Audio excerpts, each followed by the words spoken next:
Hello world, welcome back to the Razor RC. Today we're doing something a little bit different on the channel. We're reviewing our very first Nitro vehicle here. We've done a lot of reviews of electric vehicles, 8-scale, 10-scale, monster trucks, race buggies, stadium trucks, pretty much anything you can think of we've reviewed. But this is our very first Nitro vehicle. So huge shout out to Your RC for sponsoring this series of videos. We'll have a link in the description below where you can get 5% off anything, including the Trophy 3.5 like we got here, or any other brand, Team Corrali, Arma, Traxxas, Techno, pretty much anything you could want, they carry. And we do have 5% off coupon code. Also under €5 shipping throughout Europe, so pretty good deal. And they do carry things that you might not be able to find here in the US, including something like the Team Corrali Kronos XTR, which has been super popular. They've got it in stock, and 5% off, I think that's a pretty good deal. So this is my very first Nitro vehicle, so this review is going to be a little bit different than what we usually do. Normally we rank this in 7 different categories, and we will talk about those different categories, but usually giving it a rating from 1 to 5 stars as compared to other Nitro 1/8 scale RTR buggies. But since I've never had another Nitro vehicle, I'm not going to talk about that way, but just kind of talking about the pros and cons and what I see in this vehicle. So this does retail for about $470 here in the US, and it has been around for quite a while.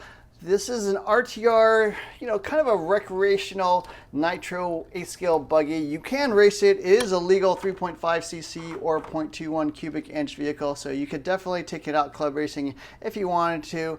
And does include pretty much everything you would need to get racing. Obviously, you need fuel, glow igniter, that kind of stuff, but it is pretty much ready to run otherwise. And this was my very first Nitro vehicle, so it was tons of fun. Learned a lot. And certainly I'm going to talk a little bit about Nitro versus electric at the end, but yeah, let's get into the review. First off is the electronics and the motor system. So pulling off the body, obviously there's no electric motor, there's no ESC. This is full on Nitro. 2 servos, obviously steering and throttle. Here's your engine, carburetor, air cleaner, all that good stuff. Also comes with the TF41 radio, which I've had a couple of these in the past. Very good radio, especially for Nitro, because it does have the endpoint adjustments for throttle and steering, as well as the throttle trim, which you would need for Nitro. So worked totally fine, no issues with range. Takes 4 AA's, 2.4 gigahertz. Nice little drop down wheel, very comfortable. Foam wheel, nice little trigger here. Actually one of the best RTR radios in my opinion. Not super fast or responsive, but it gets the job done. It is comfortable to use. I do like the angle of the grip. Nice foam wheel, not too large or anything like that. So definitely one of the best RTR radios, especially with that steering endpoint adjustment, which is really nice, and very few RTR radios come with that, so that's excellent. Servos are fairly weak. They're called the SS20WR. I believe these are like 111 ounce-inch torque servos, fairly slow.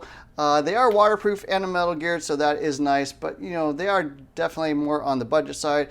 And here is the receiver, the RF41WP, obviously mounts or binds right up to your TF41 radio, so no issues there. Motor system, hard for me to evaluate because I'm not a excellent Nitro tuner, so I'm not sure I'm getting all the power out of this, but it handles well. Seem to have reasonable power, probably goes in that 30s, maybe 40 mile per hour range, probably power wise comparable to like a 4S vehicle, which 8-scale e-buggies are sort of meant to emulate. They're supposed to be around the same amount of power. A Nitro 3.5cc versus a 4S system. So yeah, power wise, it's not a 6S type of vehicle, but certainly fast enough. I had no issues there, no complaints about the power. So yeah, motor, electronics, all that stuff's pretty average, I think. I think all the RTRs pretty much come with a motor about the same size because they are meant to be kind of race legal as compared to something like the Kyosho Inferno Neo 3.0 or something even like the MP9. I think it's called the TKI4 Ready Set. So those are kind of the competitors to this vehicle. Yeah, but seem pretty good out of the box.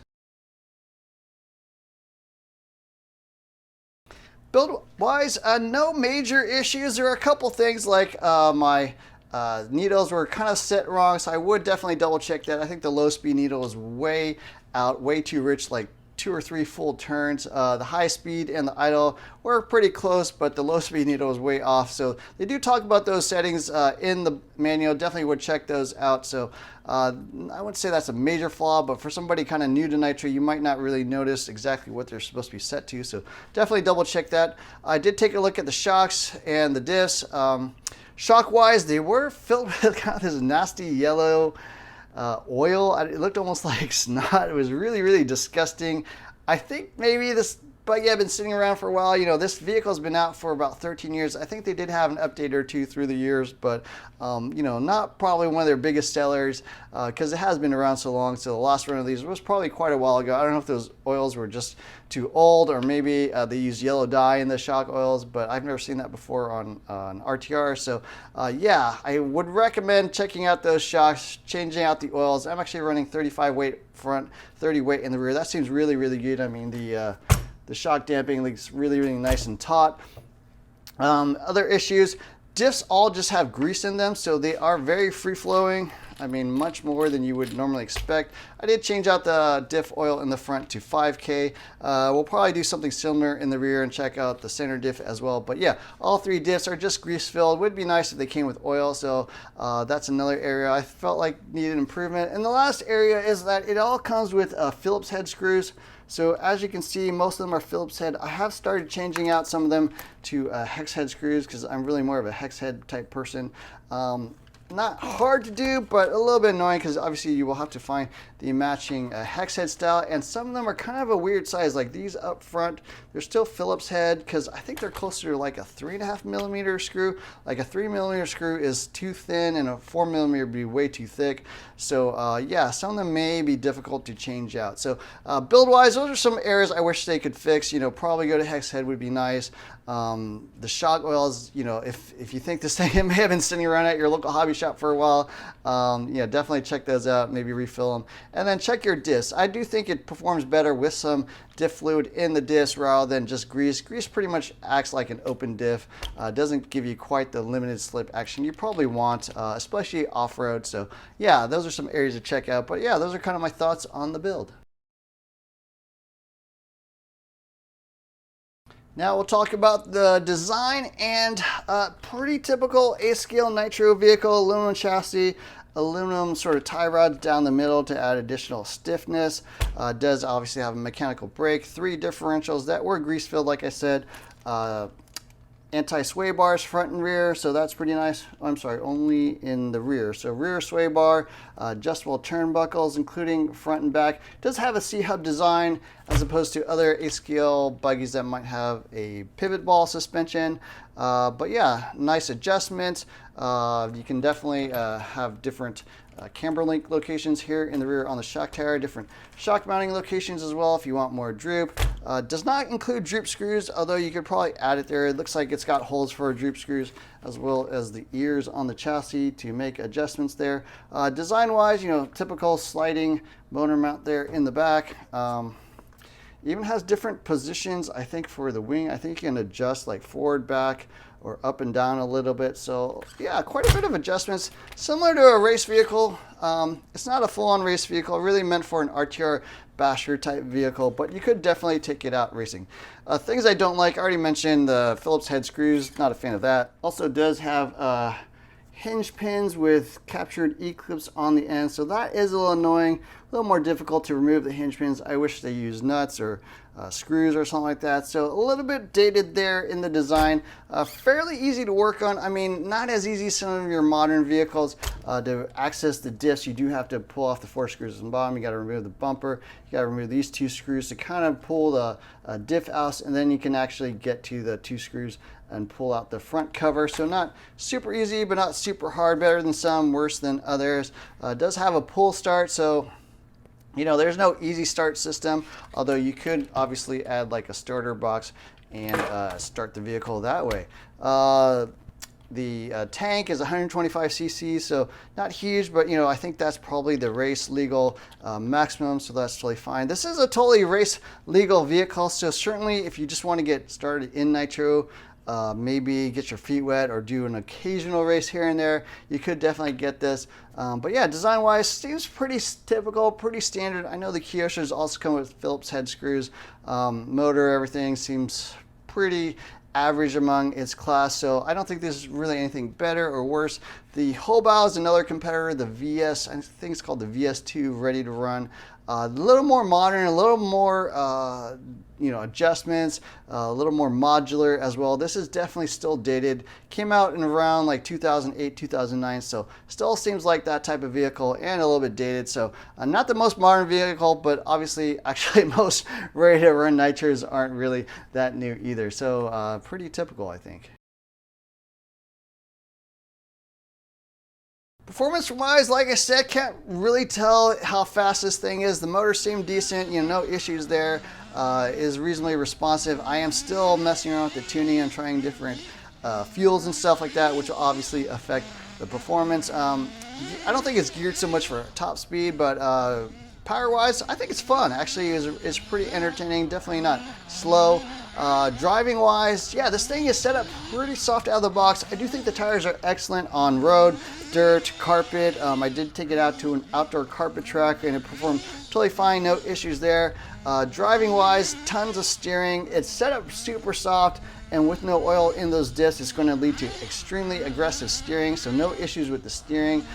Is somewhat soft, but kind of set up more for an outdoor type surface, a loose surface, I think. So most 8-scale buggies are meant for like outdoor 8-scale tracks, so I think that is totally fine. But performance was fun, plenty of traction, steered well, no major issues. I mean, these things aren't quite as torquey as an electric vehicle, so putting down the power is not that hard. Definitely these things can put the power down without so much wheel spin and stuff like you might get on an electric vehicle. So I think setup wise, totally fine.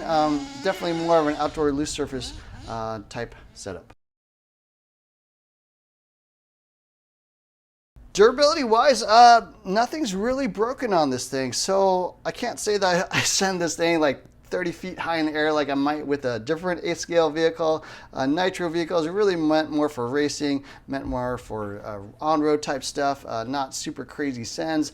But yeah, durability wise, seem totally fine. I mean, these pieces look okay. I mean, the vehicle is a little more dated, but it does have the aluminum chassis, aluminum center brace, aluminum Ackerman bar.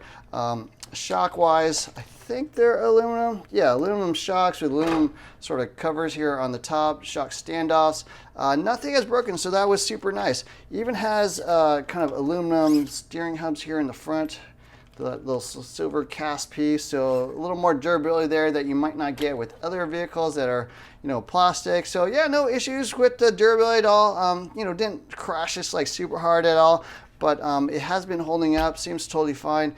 Aluminum shock tires front and rear, probably like 4mm cast pieces, nothing super high quality, but yeah, this thing drove fine, no issues there, so durability was totally fine. I think nitro vehicles are a little tamer than electric vehicles, so they don't, you're not running into things at like 50 miles per hour like you might with a 4S electric vehicle. So durability wise seemed totally fine. All steel drivetrain, especially down the middle, steel spur gear. So yeah, this thing seems totally fine durability wise, no issues. A lot of aluminum pieces, including aluminum hinge pins. So yeah, everything was pretty nice.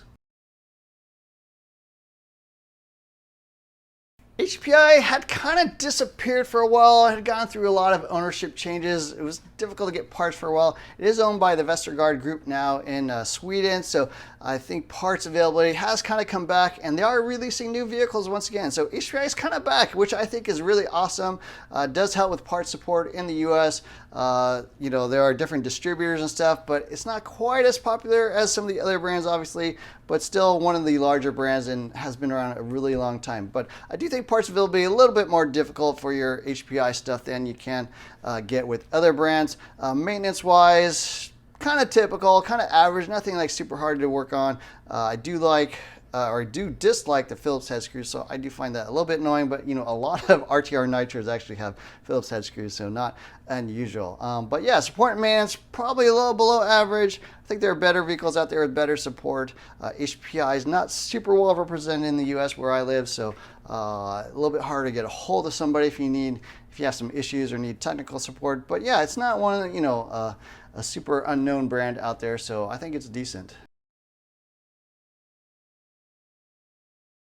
And the Trophy 3.5 sells for $470, $460, somewhere around there, depending on when you or where you pick this up. So I think that's fairly average. Most RTR Nitros are about that $470 to $500. I think the Kyosho MP9 TKI4 ready to run or ready to set is $500. I think the Hobao is also about $500 for their latest ready to run Nitro. Kyosho does make a cheaper Nitro RTR, the Inferno Neo 3.0, which I think is $350. So that's a pretty good deal, although it does have some downgrade stuff like a plastic spur gear, 2 gears inside the differential. So probably something you might need to upgrade, spend a little bit more money on. I think that's a decent vehicle. The radio's pretty good. The motor seems pretty nice. Nice little anodizing, sort of a matte gray, dark gray finish. It does come with a reasonable size battery box. Servos, they're okay, pretty typical I think for it ready to run. So I think in terms of what you get in the box as opposed to what you pay, this is kind of average. Definitely a little bit cheaper vehicles, definitely a little bit more expensive vehicles. So I can't say it's really good or bad, but pretty typical for what you want to buy. And I do think actually Nitro, you get a little bit more value for your money than electric vehicles. Nitro vehicles tend to be a little bit less than their electric counterparts. So in some sense, you're getting a pretty good deal actually. So my final thoughts on the HPI Racing Trophy 3.5 Buggy. Had a ton of fun. This was my very first Nitro vehicle. I would say it actually makes a pretty decent beginner vehicle. The instruction manual has a lot of explanation on how to get the thing started, things to watch out for, adjustments, how to tune the needles and stuff. So how to break in the engine. So I actually found this pretty reasonably easy to learn how to use to drive. I would definitely look at videos online, ask for help, read as much information you can about Nitro because it is quite a bit different than electric. Can be a bit frustrating at times, but I feel like I understand the vehicle now, actually am reasonably competent at getting this thing started. I was able to break it in. So somebody like me that had absolutely zero Nitro experience was able to get up and running with this vehicle. And I think it's actually pretty good in that perspective. I would say overall, if you're just getting into RC, Nitro is probably not the way to go because even with electric, there's a ton of stuff I learned just about kind of the vehicle itself, never mind the power system. And then when you throw Nitro on top of that, obviously it makes it even more complicated. So I had, fortunately, a lot of experience with just RC cars in general, so I didn't have to worry about all that other stuff, the tires, the tuning, the shocks, the discs, how the servos work, all that kind of stuff I just kind of already knew. But the Nitro side, again, is obviously a bit of a learning curve. So yeah, I had tons of fun with this. It's actually one of my most fun vehicles I've gotten so far this year, and probably the vehicle I look to driving most. Nitro is not for everybody, and I'll be the first to admit that. And there are definitely times where I had some frustration, sort of some disappointment in the vehicle. You can definitely run into things where you're not really sure what's going on. It can be complicated, but there's nothing like the smell, the sound, the fuel, all that stuff. Even the oil and all that stuff doesn't bother me as much as I thought it would. I think it's actually kind of cool. It reminds me of getting an RC car for the first time. So tons of fun. I don't really talk about fun as a category, but I would say it's actually the most fun RC car I've gotten this year just because it's so different. And I always look forward to running this thing, even though obviously it is more work. But anyways, those are my thoughts on the HPI Racing Trophy 3.5. Let me know what you think of this vehicle. If you have one, if you love Nitro, if you'd like to see more Nitro content, definitely throw down a comment in the comments below on what you think I should pick up next. I am looking at some other vehicles. I'm definitely looking kind of through the Nitro catalog and seeing what else is out there. Happy to join the Nitro gang, and yeah, this Buggy is sickening, man. So anyways, hope you enjoyed the video. Don't forget to hit the like, share, subscribe, add notifications buttons. Look for more videos soon. Thanks for watching.